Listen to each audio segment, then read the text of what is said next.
The unveiling of the plaque about Arthur Cooper is an opportunity for us to learn more about the true contributions of African descended people on Nantucket.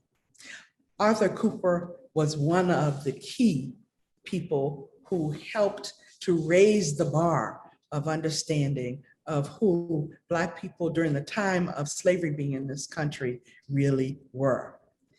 He and his friend, William Butler, decided that they would escape slavery in Virginia, where they were both enslaved. Actually, Arthur was born around 1789.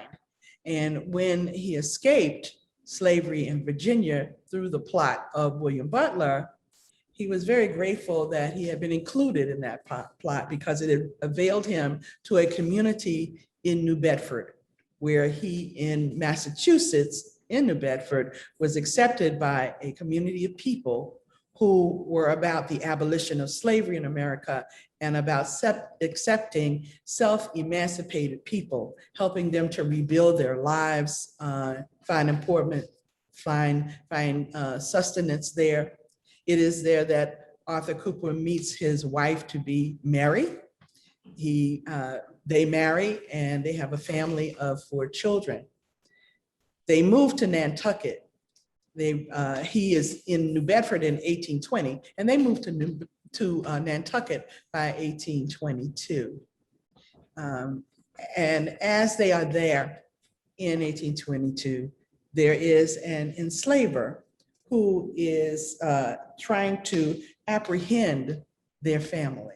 Arthur Cooper is to be returned by the Edict of the Fugitive Slave Law of 1793, which is a federal document, to his enslaver. He, though in free territory in Massachusetts, is subject to this law. The plot to return Arthur Cooper and enslave his freeborn wife and children is somewhat an event that really alarms the Nantucket community of abolitionists. The community of free Black people called New Guinea has representatives that are trying to protect Arthur and his family from being pursued by this slave catcher. His name is Camillus Griffin, and Mr. Griffin is about to capture Arthur when there are others from the community who are Quakers step in. And through their efforts together, the Black community and the Quakers, they distract Mr. Griffin in his pursuit of this family. And they whisk them off to the home of the family of Anna Gardner. She and her parents are there. And actually, Anna is influenced by this event to continue to be involved in the abolition of slavery and the pursuit of educational activities and other freeing activities by Black people on Nantucket. She's involved in that life. Arthur Cooper goes on to not only be self-educated, but he also pursues his own connection to the whaling industry in Nantucket at the time. He helps to employ other people. He becomes a part of the political apparatus of Black people. He also writes articles for the Liberator newspaper that is distributed by William Lloyd Garrison on Nantucket.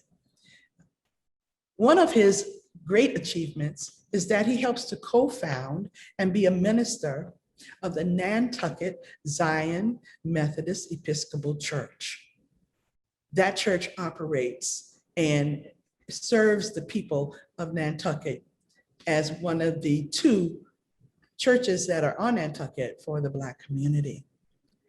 Arthur, in his pursuit of this church, in founding it, helps to raise the level of integrity and education of Black Nantucketers. And as he pursues his profession and in the ministry, he is able to influence others. He is able to come to the clarion call of raising the level of the identity of the people who are African descended.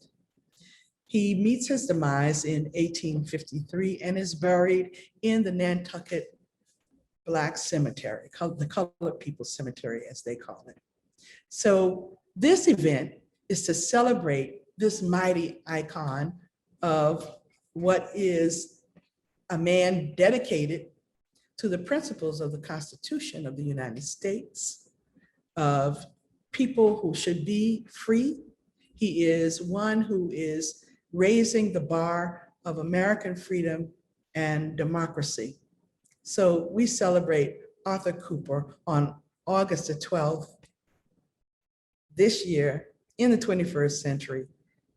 That will cover, that will arc centuries of history of African-American achievement and contribution on Nantucket.